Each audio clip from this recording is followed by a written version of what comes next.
Hello, everybody. I'm FDA, Ananana. Banjo Geek. Sky. Sonic movies. and we're here to record a audio review of a film I reckon a lot of you have been looking forward to, Wreck-It Ralph.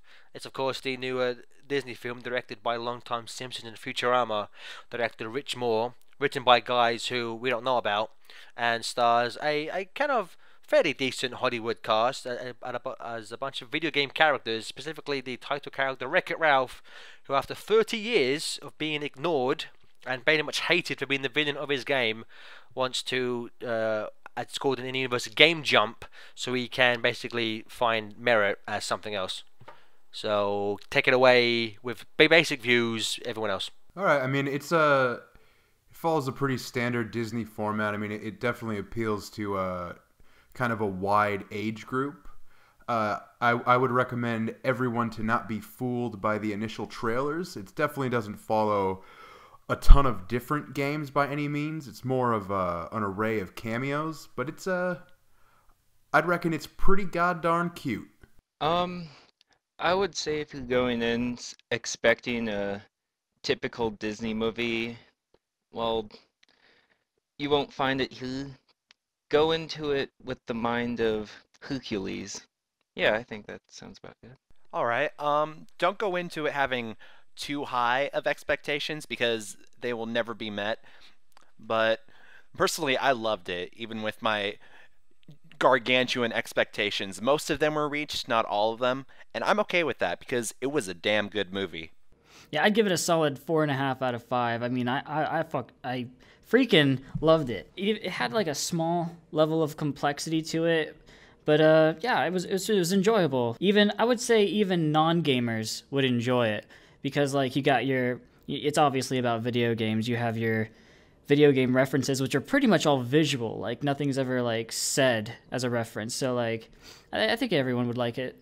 A lot of us just as gamers went into it because it's the first time we were going to see a bunch of gaming characters portrayed the way they should be in the game format on a film. When I know I went into it, and a lot of people went into it thinking, expected it to be kind of like Who Framed Roger Rabbit, but with gaming characters. I would say don't go into it expecting that, because while there are cameos from a bunch of gaming characters, that really is a very small percent of the film. Like most of it, I'd say like 97% of the film just focuses on the four main leads, and not that there's anything wrong with that, but I would just say that I think the marketing maybe has lied to people, but people who have gone into it expecting, 'cause on the poster we see the big picture of Sonic and like Zangief and stuff, people expecting those to be kind of like major characters.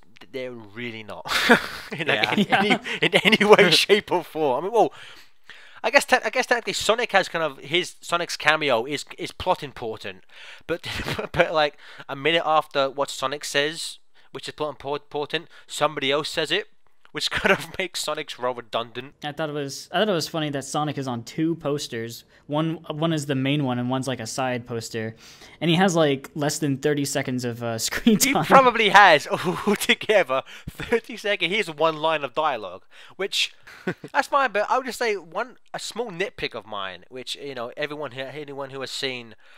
I think the first scene to get released was that awesome like bad guy support group. One of the things I have a problem with is that Zangief's in that, and he has like a 2-minute monologue. Zangief is not a bad guy. He's not a villain, So why is he there? It has something to do with the politics of like who they could get rights to and all that. That's exactly what it is. It's one, because Capcom don't care. They were just, originally, before we get into it, they wanted Dr. Wily. But Capcom was like, Mega Man, I don't think so, have some Street Fighter. And so they just gave him Zangief, but also the real reason Zangief is there, which I think even though it's untrue to his character, it's a funny reason. One of the script writers could never defeat him on Street Fighter 2. and so like for him, Zangief was his villain. It's like, I can never defeat that guy, so they put him in there. I think what we should do now is, because there's 5 of us, and so we don't end up talking over each other, we should just individually, or one after another, talk about specific things. So I'm going to start I'm gonna start with Steven on this one because he's probably studied the most about film. Steven, what do you talk about first?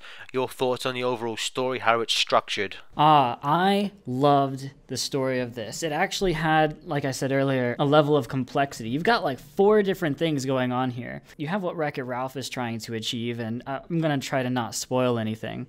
You have what he wants to achieve, and that's to be loved. He's tired of being the bad guy, and that's not really spoiling. That's something we already know from the trailers. You have Vanellope, who has her own goal, and then you have the heroes from Heroes Duty who have their own goal, trying to defeat this this new evil that everyone has to defeat in the film. And you also have, I can't even talk about the 4th one. So there's like 4 different stories going on here, and they're so intertwined beautifully. And they all just come together at the end, and it's freaking awesome. I honestly was not expecting that. I was thinking, this is going to be like a one-sided story. You're going to see Wreck-It Ralph and be like, oh, I'm so sad. Oh, yay, now I'm happy at the end. And, I was expecting it to not be that good, but I was pleasantly surprised. It was pretty damn good. Basically what Steven said, I went into it, and the story started out fairly straightforward, but then you have event A happen, event B and C, and so on. And they all branch out into their own little plot lines, and they all come together very nicely. It's all resolved, and I loved it. So, I think one of the things that I liked most about the movie was the games that these main characters go in, like Heroes Duty, which is pretty much, Duty.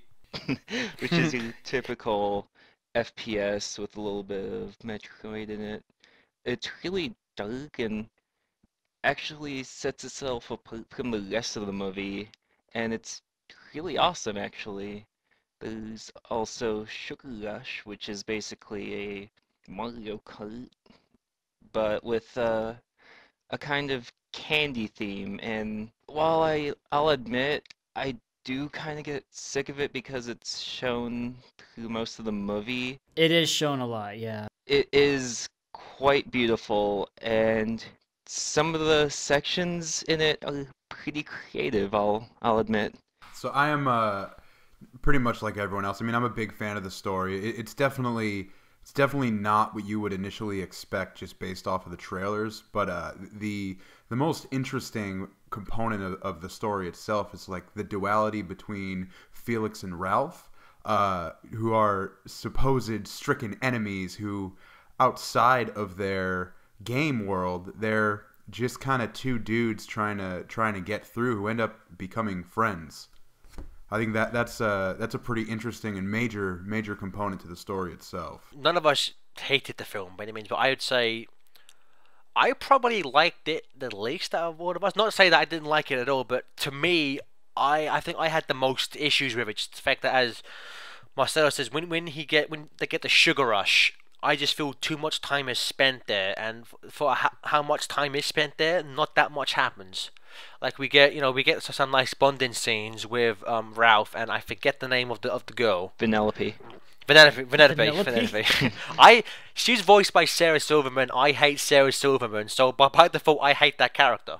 But it's just the fact that there's some nice bonding sections there, but not that much story progression actually happens until the king of Sugar Rush, which is played geniusly by an amazing character actor, Alan Tudyk. He's probably, for me, one of the funniest characters in the entire film. It's just that, to me, I just felt that it's not so much maybe it's not so much a fault with the film, but as I said, I was expecting them to go to more games, or at least have it be more equal, because we opened in the first 15 minutes is kind of spent in Fix It Felix Jr., the game it's based on, and then when Ralph eventually gets to Hero's Duty, not that much time is spent there. So only get 10 to 15 minutes, and then for the rest then you get a good 45 minutes, hour in Sugar Rush. So and I mean and Sugar Rush it's amazingly designed. All of the people in it are candy, Like Sweet Mountain. Yeah, it's Sweet Mountain the game. It's Sweet Mountain mixed with Candyland, mixed with Mario Kart. And I will say though, the stuff in Sugar Rush has some of the best gags in the film. There are some really funny moments there. I just think that structure-wise, it's a bit it's not even. I just wish that more time had been spent, especially in Heroes Duty. I think more time should have been spent there. 'Cause I mean, like there's this awesome line which has been used in trailers where as soon as Ralph gets there, he just asks, when did video games get this violent and scary? Which is like, such a, because I love it because like it's just like him being a arcade character from the 80s, and it's like the first other game he's ever gone to. Right. Like because video games have there's been such a giant leap from like the 80s to now. That just made perfect sense to me for like his character, just to be like, oh crap, what have I gotten myself into? being like legitimately scared of it too. Yes, of course, because as has been revealed in trailers, and it was shown that this clip was shown at Sonic Boom. Sonic the Hedgehog's cameo is, of course, he explains that if you're in your own game and you die, you come back to life. It's not a big threat. But if you game jump and you die, you don't restart. Game over. And so that's why I felt more time should have been spent in Heroes Duty, because there's virtually no threat of being killed in Sugar Rush because it's like a child-friendly racing game, whereas Heroes Duty is basically Halo, so it's a much higher chance of Ralph getting injured or killed. And I just felt that that whole aspect of dying from game jumping, to me, it didn't really play a big part. I mean, it's brought up, it's mentioned a few times, but I never felt I never felt actually worried for Ralph or any of the other characters who had game jumped at any moment in the film. We're not necessarily worried about Ralph, but we do become worried about the other characters. They get in some life-threatening situations. There's only really one character who at any point you could feel nervous for, and that's really Felix, because Ralph's basically Donkey Kong. He can take care of himself. The army girl from Heroes Duty, she's pretty much a female version. She's basically Samus Aran outside the suit. She's fine. She can take care of herself. Felix's only power is a hammer that fixes stuff, which, to be fair, it is used in two of the funniest scenes in the film. So at some point when they're looking for Ralph, Fix-It Felix Jr. and what is the Call of Duty girl's name? Sergeant Calhoun. Calhoun, yeah. Okay. When Fix-It Felix and Calhoun are looking for Wreck-It Ralph and Sugar Rush, they both fall into this Ness quicksand. Which is it's not like chocolate milk. It's like dry sandiness, and anyways, they're stuck in it. And they're sinking, and Fix-It Felix Jr. has to, what is it? He pisses off Calhoun. She punches him in the face, and they start hearing this laughter, and all this Laffy Taffy starts coming down to like they're attracted to funny stuff. So he's like, "Oh, punch me in the face again." So she punches his face, and he fixes it with his hammer, and she punches him again. He keeps hitting himself in the face with a hammer. It's so fucking hilarious. In terms of story, one thing we should point out, which we haven't, is the reason why Felix is looking for him is because without Ralph in the game, players assume the game is glitched out and broken because Wreck-It Ralph himself isn't there, and so Felix has to get Ralph back in the game, because without so, the game will be unplugged, and that would essentially mean death for people in the game, or being homeless subway bums. If they get out in time. If they get out in time, that is true. So it's pretty much death or become Pac-Man. It's up to you. Let's move on next to the look of the film. The characters and the world that they inhabited. I think for this one, let's start with John. What do you think, John? Well, I mean, the whole film was beautifully made. I mean, it was definitely. This is one of those moments that it's not. This was not a Pixar movie, but it definitely appeared to be Pixar in quality. All the worlds were definitely beautiful. I mean, I, like most other gamer nerds out there, probably would have liked more worlds, but I think that's more of a testament to the quality of what we saw, that we were just so breathtaking by that we actually wanted more of it. Well, basically, bouncing off of what he said, it's very, very, very close to Pixar when it comes to picture quality and animation quality and all that stuff. To me, I kind of found it to be not the Roger Rabbit of video games like we talked about earlier, but it was kind of Toy Story of video games, if that makes sense to me. Yeah, absolutely. So I want more. Well, I have said that I did absolutely like the look of the film. I've talked about Hero's Duty and Sugar Rush. I should say that Fix It Felix Jr. itself looks very simple, but to me at least, there's some kind of charm to it that I really love. If anyone else got that feeling. Part of what I do at my job at DVA is animation, so I can really appreciate when someone makes someone move the right way. And the way how these characters move is so freaking genius. When you go back to the classic games like Fix It Felix Jr., all of the little characters in there, they look like they look like, I don't know how to explain it. All their movements are really quick and sudden, and they look like they it just looks like stop motion. it almost looks like Yeah. really low frame stop motion. Yeah. Well, yeah, it's like they're sprites still. Yeah, it's almost as if they were sprites. That's a good way of pointing it. And like when you go to the newer game, or at least the characters of the newer games are very fluid, and it makes sense. Except for Ralph. Ralph doesn't obey those rules, and I thought that was an interesting way of, separating him from the rest of the cast. Yeah, I would point out that. Well, I think it's the reason why Ralph is fluid is because it would have been far too distracting. Is there a good If point? Ralph would have been like jiggling around, but like it is weird that Felix does it every once in a while. Like when he's doing a specific movement, he'll like be kind of rigid.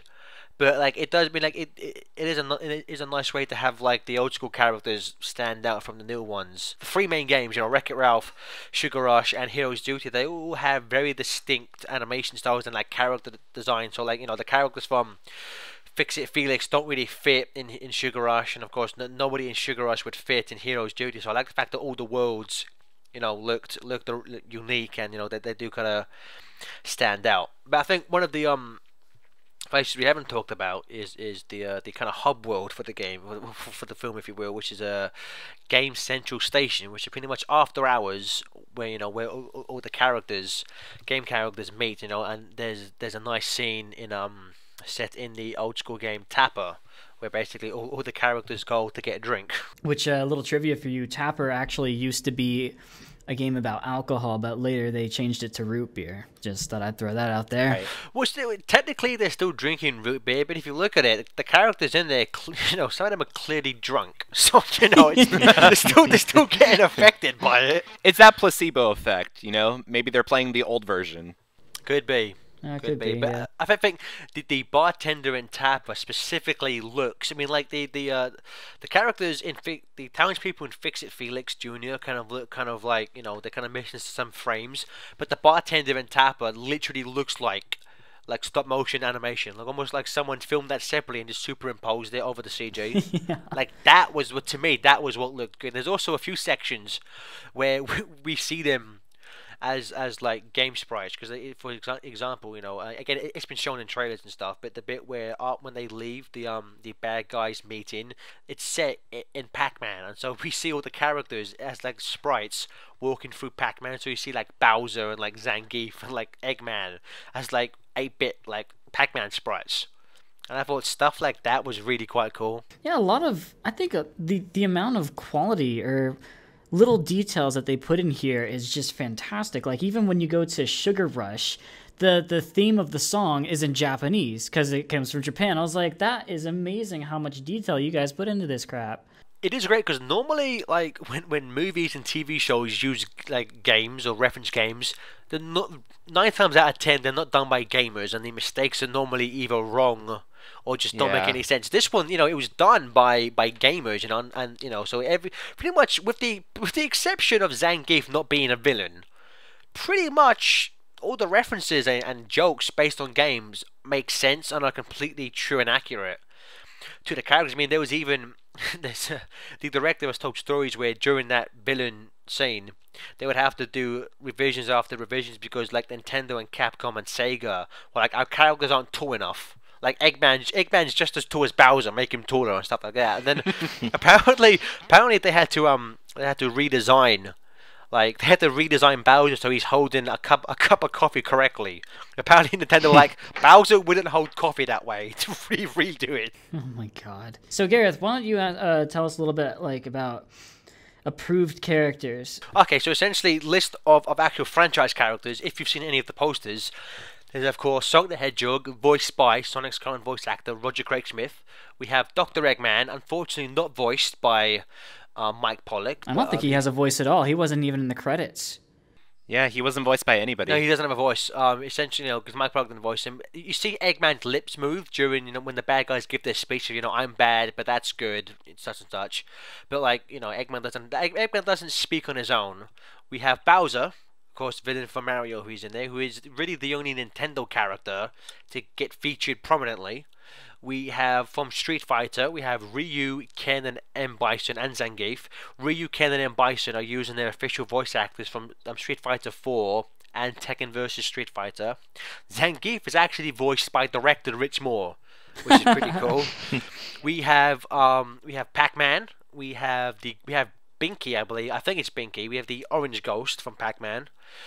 We have a zombie from House of the Dead.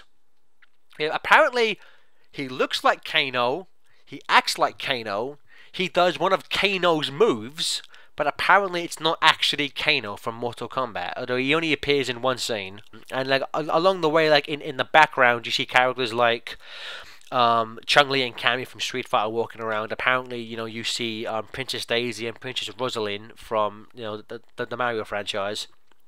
And stuff. One of the best examples is in Tapper. There's a section where you see a wall, and there's pencil sketches of characters. You see Sonic's up there. You can see Chun-Li. Apparently, as Marcelo said, what other characters can you see on the wall? Tails is the one that I saw, which you didn't mention. I did exactly. That's pretty cool. They got Tails in there, and there's also a few. Again, there's while some characters don't mention, certain things from franchises do, and I think there is one where I won't say what it is, but there's Wreck-It Ralph is going through a lost and found box, and a specific item from a specific character and franchise pops up. That is one of the fun. If you catch the reference, one of the funniest gags in the entire film. It made me laugh the hardest out of any other reference in the film because I didn't see it coming at all. And I think I was the only one who got it in the theater because I was the only one laughing. I know. I think when I saw it, me and my friend Ken, we were the only two who got that reference as well. One of the characters that's been asked about the most is, of course, Mario. Mario pretty much being the face of video games. It's not a spoiler. It's been said for months now. Mario does not appear in it. Rich Moore, the director, has given two reasons as to why. One was that simply Nintendo were asking for too much money for Mario to appear. The other one was because they say they couldn't find an appropriate thing for Mario to do, and they say because Mario is such an important character, they wanted him to have a purpose and not just turn up just for the sake of him being there. Give it a break, Nintendo. I know. Well, he is referenced. There are a couple of Mario references. There are. They even say, "Oh, that must be Mario at the door." They name drop him, and a key Mario item turns up at one point. It's been said the director Rich Moore was more of a arcade game, which is why there's a lot of stuff like Pac-Man. There's Cubert. Cubert plays probably, in terms of the licensed characters, Cubert probably does more in the film than anyone else. Yeah, well, the character's dead, so I'm pretty sure they don't care what happens to him. That's true. His introduction I found both heartbreaking and hilarious at the same time. Yeah. Although I think the resolution to his character probably is also one of the best gags in the entire film. That's true. That was great.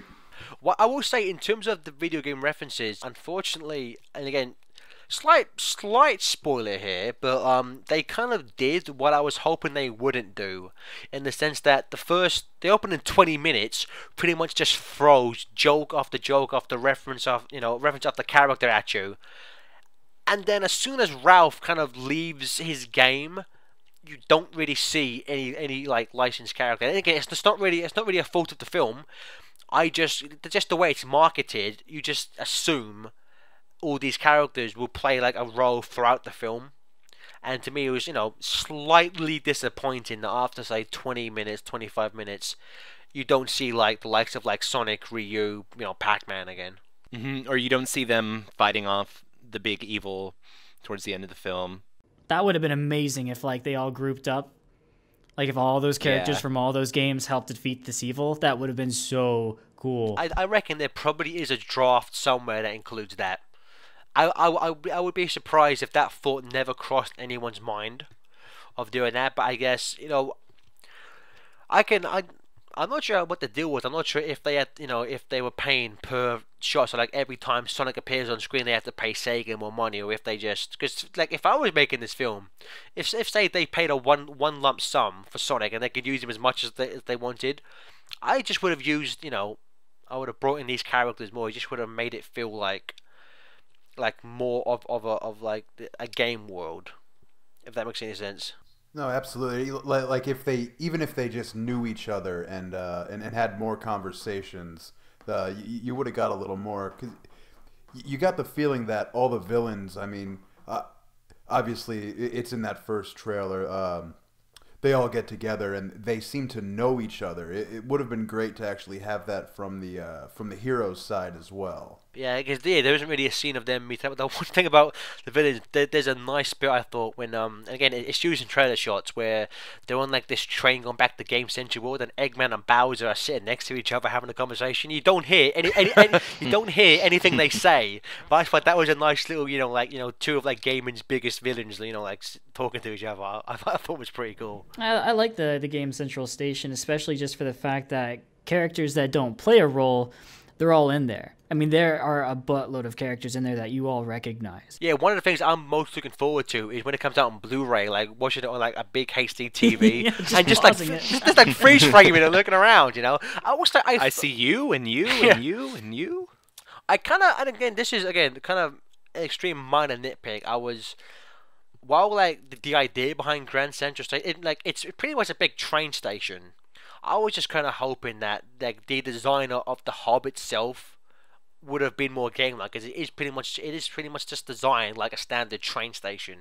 So I was just kind of maybe expecting something of maybe a bit more grandeur, or like more video game looking. Again, it's not a big problem at all with the film. I was just maybe expecting something more game-like for that. I think you have to put in a certain amount. You have to take out some game references or get some game theme out of it, because you want more than just gamers to watch this film. I mean, Disney's out. Let's be honest, Disney makes movies to make money, so they want to get as broad of an audience as possible. When they get to Sugar Rush, it's almost like candy-based puns take over for like half an hour. But again, there's like some of the funniest gags are in that section. But it's kind of like a mix of kind of video game themes and then like candy-based themed like puns as well. Yeah, in Sugar Rush, there's a section where Vanellope and Ralph have a fight. And apparently that scene was so emotional that the kid behind me was just like starting to cry. I was like, wow, this film is so apparently this film was so emotional it just made these kids cry. It was crazy. It definitely worked on a lot of levels. I mean, even I went to see it with a girl, and during that same exact scene, she was all teared up and clutching my arm. So it certainly served its purpose for me.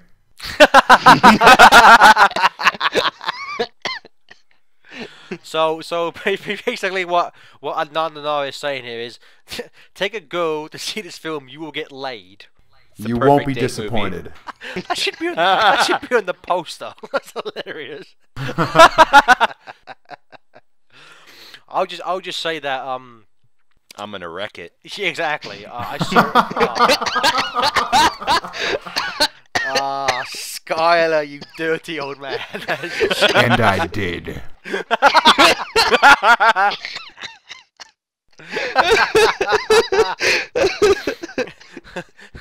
Morning after. Exactly. I can fix it. Oh no, Sky, that's too far, man. What the? Oh, jeez. What is wrong with you? Well, I have a think lot we of just figured things out wrong the with theme me. for when Steven and Gareth make a porno.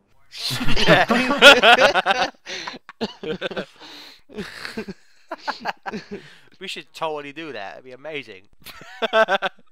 Well, it definitely works on so many levels that, I mean, there were kids there jumping up and down, enjoying it all the way from 4, and you even get some laughs out of the older people there with their grandkids. I mean, Disney definitely did a good job of marketing it to everyone, and like we've said it over and over again. Would it have been nice to have more gaming references, more for the nerds? Absolutely.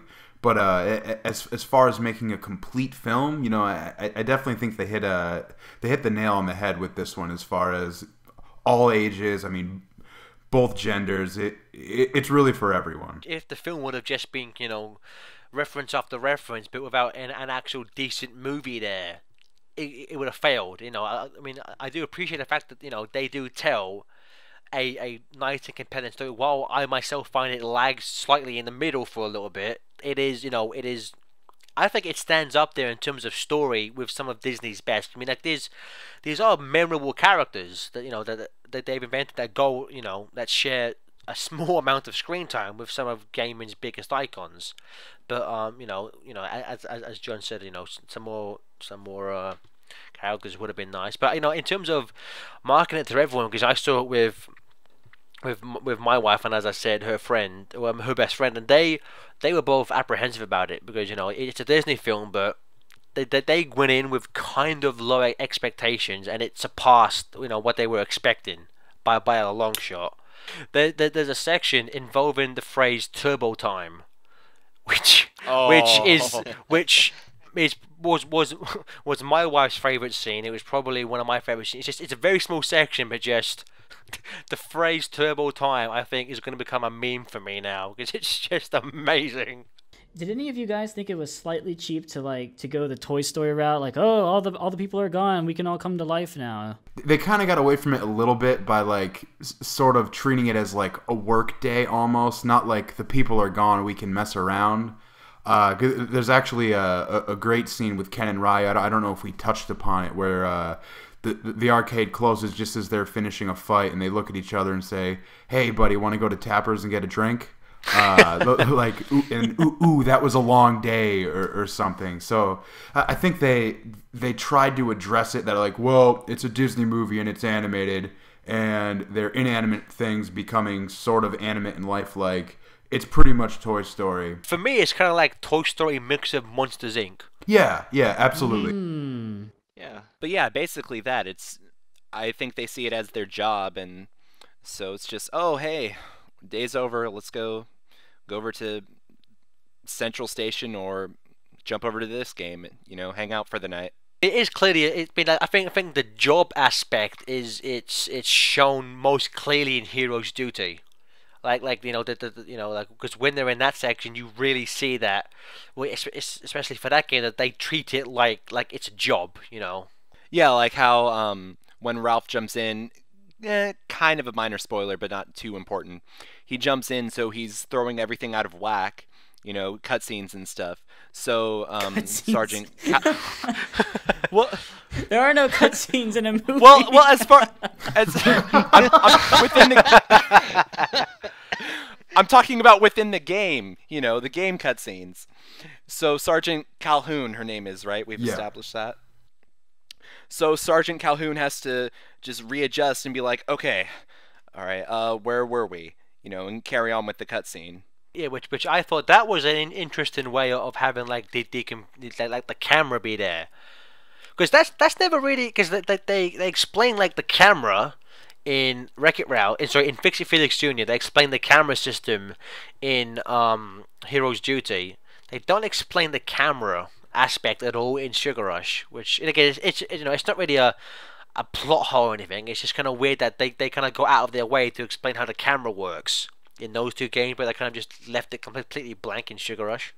Well, I think since the camera is basically the player for Hero's Duty, they didn't really need to explain it for Sugar Rush. Oh yeah, I guess so. Since it's basically a first-person shooter and you are the player and it's you're the camera basically. Well, technically, and this probably shouldn't be that big of a spoiler, but we're never in Sugar Rush when anyone's playing it. So the camera really wouldn't make sense to be introduced. That's actually a very good point, actually, yeah. Well, now I feel stupid. As you should. I thought Oh, the well. film had some really good pacing. Like whenever you watch animation films, like there's just way too much information. They don't give you any time to breathe. Like if you have ever watched Cloudy with a Chance of Meatballs, it's like it starts off kind of slow, then it gets faster and then faster, and it goes way too fast. And there's just too much shit going on. But I like this film. Like it had its fast moments, and then it's like okay, it's time. Here's all this information. Now here's some time to process it. Now here's some more information. Now I'm gonna let you digest that now. That was a good.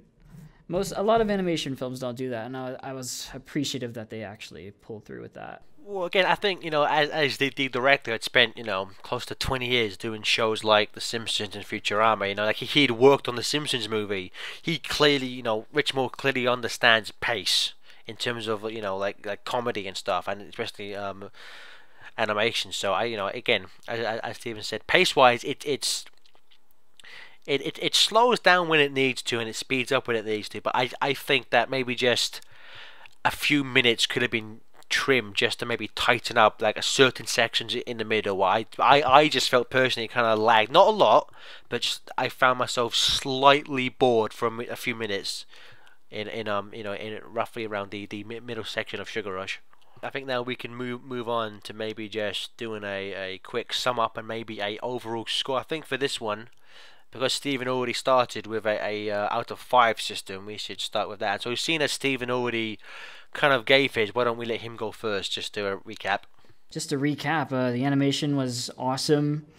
I was pretty happy with the amount of references they got in there.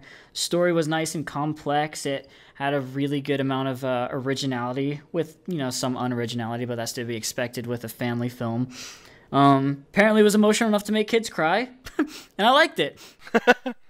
Stephen enjoys when children cry. Yeah, 'cause I hate kids. Yeah. And so, Stephen, your score out of 10? Sorry, out of 5? Well, I think I already said earlier, I give it a solid 4.5 out of 5.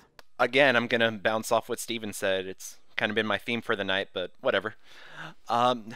Very beautiful animation, beautiful detail, beautiful attention to detail. I loved the references. Some of the jokes were but I just let that slide because, it's a kid's movie primarily. So, loved all the references. There were a few things I wish would happen that didn't, but that was mainly wishful thinking on my part. So, I'm going to give this movie a very, very solid and well-deserved 4 out of 5. I definitely enjoyed it. We all enjoyed the film overall. Sometimes the dialogue did fall a little flat. I mean, obviously, I'm an early 20-year-old. I'm not going to laugh at some of the jokes designed for little kids. But the main thing that we didn't touch on much at all was the voice acting in this film, top to bottom, was absolutely stellar. And even when the dialogue lagged at sometimes, I mean, the commitment from the voice actors was there all the way through, and that definitely carried me. I actually like the dialogue. Yeah, it was good. It was butt in some spots though. Again, this is mostly in Sugar Rush. Sometimes the kind of candy puns, for me, I was just like, yeah, okay. It was a little much sometimes. I mean, yeah, again, some of them worked really well, but I think sometimes it was just kind of like slight overkill. Definitely. I'd say some of the jokes and maybe the content of the jokes themselves weren't that well, or they weren't that good. But if you go to like the dialogue of like just what the characters are saying, like even in the banter, I thought it sounded very real. It sounded like these people are having actual conversations, and I like that part, especially what Sarah Silverman was doing. I know you're not a fan of what she does, but I thought she was hilarious. Well, again, I don't like her humor, but at the beginning, I was kind of predisposed to dislike her. But as it went on, her character did warm to me, and I think in the beginning she was slightly too obnoxious for me. I think like she was kind of too like aggressively annoying. But as it went on, and her character kind of slowed down and kind of related more to Ralph, I think like especially like when they become actual friends, I think their banter then works perfectly. So John, what were you saying? So I'm gonna give it a 3.8 out of 5 myself. Oh, you bastard. 3.8. What the fuck is that? I'm gonna give this a solid 3.5 out of 5. To be honest, even if it didn't have all these references and cameos, I still loved it. The humor and jokes are pretty good. Besides that, I do think the relationship between the characters like Ralph and Vanellope and Felix and Calhoun are pretty good. And I really did care for these characters and what happened to them. I guess I'll give this movie a 4.51 out of 5. This is gonna, like, if we were putting these scores on like Rotten Tomatoes, it would just screw up the rating system. So again, I really enjoyed it. I was really looking forward to this film. I think I kind of went in there with slightly too high expectations. Not to say that they weren't met, but I kind of I just maybe expected a bit more from the story. Not that what I got wasn't good and decent, but I was just expecting maybe a bit more. You know, I think all the characters work well. I think, even as I said before, even though they don't really use that many real gaming characters, the fact that the original characters they have created for this game are completely developed. You know, they're real. I mean, especially for my money, the best character interactions are any scenes where they have Fix-It Felix and Calhoun. I think those two play off each other so well. And one of the things we haven't touched upon is I think the score is quite good. I mean, you know, there's scenes in like Grand Central Station where like they use kind of old like chiptune sections, which worked kind of well. Kind of like the score for this is kind of what they attempted to do in Scott Pilgrim versus the World, but I think they pulled it off much well. Exactly, yeah. They actually worked in this film as opposed to Scott Pilgrim. You know, I just think that this is without question. I mean, again, not that it's hard, not that, you know, the rest of them are really good, but this is hands down the best video game movie ever made. So, you know, it's good. And again, I think if I was to give it a rating, I would give it a solid 4 out of 5. You know, very, very good film. Just a few minor things here and there kept it from me being able to give it a full 5. Although I will say though, while the credit sequence, I was about to say that's the one thing we haven't touched upon. I think it's fitting we're going to end this review talking about the end of Wreck-It Ralph. The credit sequence is amazing. I don't want to say what it is because I think that would kind of ruin the thread of it. But the credit sequence is one of the most imaginative credit sequences I've ever seen. Although I will say, I was told something awesome happens at the end of the credits. Not that awesome. Something happens, lasts maybe 4 seconds. I wouldn't recommend waiting to see it unless you have to. But that's just me. But overall, Wreck-It Ralph, you know, thoroughly good film, and I hopefully it'll make money, and we will get a sequel. A good sequel. Not like one of those Return of Jafar cash-ins. Well, Return of Jafar was good. I'm thinking we don't want a DreamWorks sequel where there's clearly no story there, and they just do it, you know. So, let me do the math here. 4.5, 4, 3.5, 4.51, and 4. You know, the 25. Okay. Well, that don't add up. What's the average? Oh, here we go. So it's a solid. It's not really solid. You can't say solid at this point. It's 4.102 out of 5.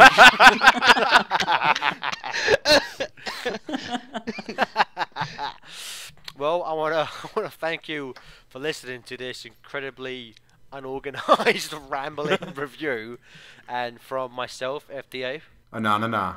Banjo Geek. Skylar. And Sonic Movies. we will see you again on a review some point, maybe in the future, but it's unlikely. Good night, everyone.